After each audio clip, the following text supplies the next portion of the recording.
Comment allons-nous commencer à bâtir cette nation spirituelle à partir de là où chacun de nous se trouve actuellement? Demande le frère Théodore pour introduire son propos en ce 32e soir de croisade de prière et de jeûne. Après lecture d'Ézéchiel 19, versets 1 à 7, le leader commente. On trouve dans ce passage une lionne qui est une image du leadership d'Israël. La Bible dit « Dis aux dirigeants d'Israël, quelle véritable lionne était votre mère? Elle a enfanté des lionceaux et a formé des lions dirigeants. Regardez ce qu'elle a produit. Elle a pris un de ces lionceaux, l'a formé pour qu'il devienne un chasseur terrible et il est devenu la terreur du pays. » Ceci est un message adressé aux dirigeants d'Israël concernant la formation des disciples. Il faut des lions pour pouvoir produire des lions. Si nous voulons bâtir une grande nation spirituelle, notre première responsabilité est de confronter qui nous sommes et qui sont nos dirigeants. Car la première étape dans le fait de bâtir une puissante nation spirituelle, c'est de savoir quel genre de personne peut la bâtir. Ce n'est pas tout le monde qui peut le faire. Il faut avoir en toi la résilience, le caractère, la virilité. Il faut faire un bon mariage, être fructueux, ne pas enfanter des idiots. Parce que si tes enfants sont des vauriens, comment pourras-tu devenir une grande nation? Pour pouvoir enfanter une grande nation, il faut avoir la supériorité génétique. Certaines nations perdurent et d'autres disparaissent. Certaines familles, tribus au peuple, finissent par s'éteindre parce qu'ils n'ont pas ce qu'il faut pour devenir une nation. Cependant, pour pouvoir devenir une nation, il faut avoir en soi une qualité de vie qui peut se transmettre de génération en génération.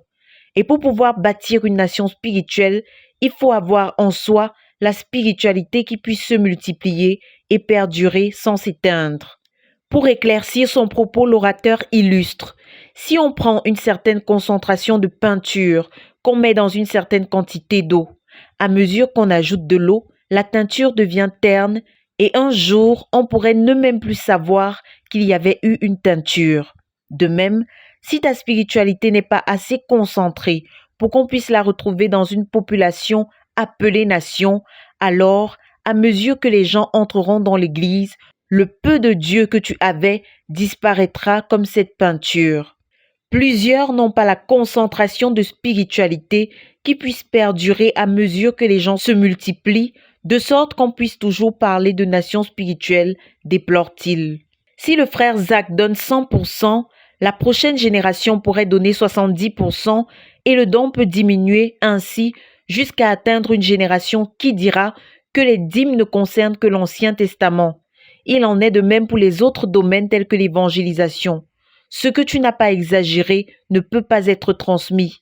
Si tu veux bâtir une nation, il faut être humainement fort. Si tu veux bâtir une nation spirituelle, en plus du facteur humain, il te faut avoir une spiritualité exagérée. Et si tu veux produire une nation spirituelle forte, il te faut produire des enfants qui sont plus spirituels que toi. De ce fait, si tu traites les gens qui sont sous toi comme s'ils n'avaient rien, tu es en train de dire que tu n'as pas d'avenir, dévoile-t-il. Nous avons besoin d'hommes forts, de femmes fortes, passionnées, pas de personnes simplement courtoises.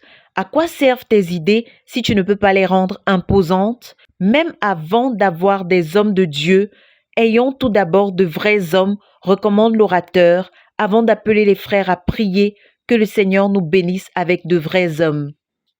Les lions enfantent des lions et les chats enfantent des chats. Ainsi, si nous voulons bâtir une grande nation, il nous faut produire des modèles et on ne peut pas produire ce qu'on n'a pas. Si tu veux construire une nation, tu ferais mieux d'avoir ce qu'il faut. On ne peut pas donner ce qu'on n'a pas et on ne peut pas avoir ce qu'on n'a pas acquis et on ne peut pas acquérir ce pourquoi on n'a pas fait d'efforts, précise le leader. Nous avons besoin des hommes et des hommes de Dieu et par-dessus tout, de puissants hommes de Dieu pour pouvoir bâtir des nations spirituelles et de puissantes nations spirituelles. Et c'est là une des choses qui ressort de la vie de Samuel. Il s'est bâti lui-même avant de bâtir la nation.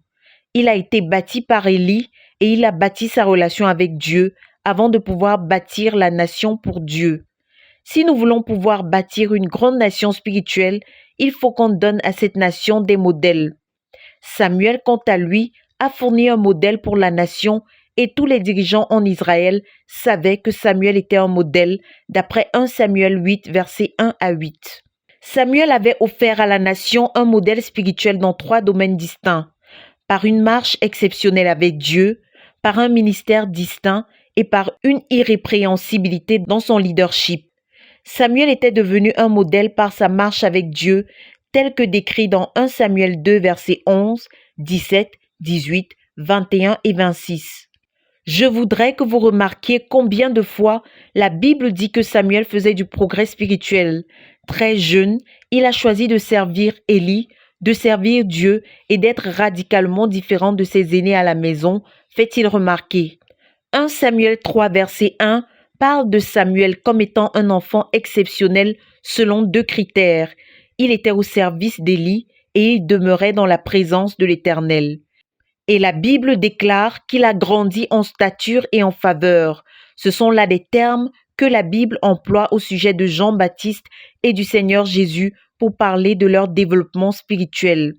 Les simples éléments qui constituent la matrice du développement spirituel de Samuel, c'est la présence de Dieu et le service à l'homme. Il n'avait pas de privilèges spéciaux qui lui ont permis de devenir l'homme au contenu spirituel qu'il est devenu. Et ces 2 facteurs l'ont transformé spirituellement. Le chapitre 3 de 1 Samuel révèle que la nation avait besoin de la parole de Dieu parce que plusieurs ne cherchaient pas Dieu. Dieu voulait un porte-parole et il a appelé Samuel pour le recruter. Dieu recrute donc ceux qui le cherchent et ceux qui ont appris à servir. Il pourrait y avoir des dirigeants en poste, cependant, Dieu est à la recherche des hommes. La Bible dit que chaque fois que Moïse partait du tabernacle, il y avait un homme qui ne le quittait jamais. Et quand il a fallu chercher un successeur, Dieu lui a dit de prendre ce jeune homme. Dieu recrute ceux qui le cherchent et ceux qui font ce qui est à leur portée dans le service à un homme, insiste-t-il. C'est ainsi que Samuel a eu une rencontre critique avec Dieu, en rencontrant non plus seulement le besoin d'Élie, mais celui de la nation entière.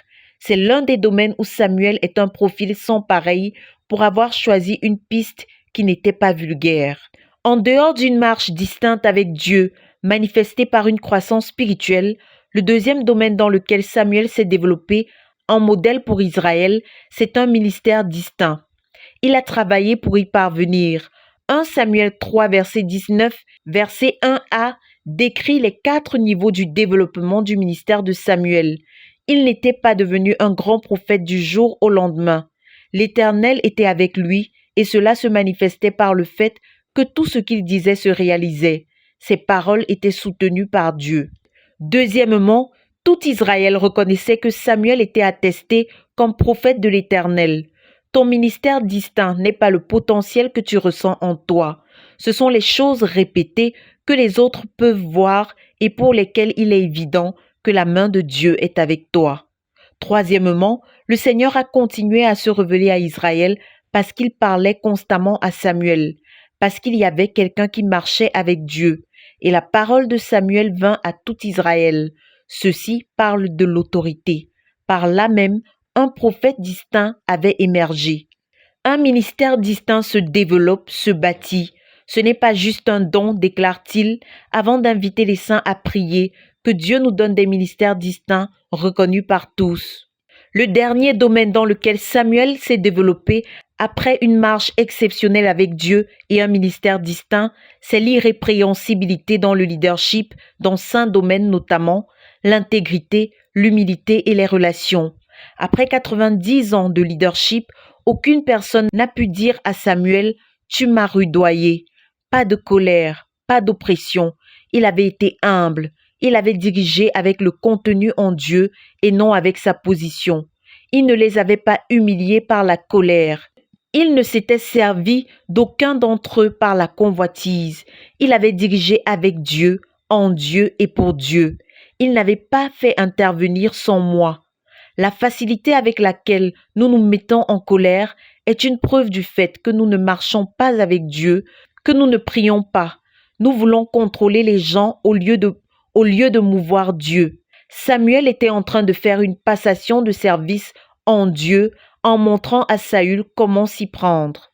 Les dirigeants qui grondent beaucoup pensent qu'ils sont bons parce qu'ils n'ont pas touché aux possessions des autres, mais Samuel était à la fois humble et intègre. En tant que missionnaire ou ouvrier dans le ministère, qu'as-tu apporté par rapport à ce que tu as reçu de ton champ de travail?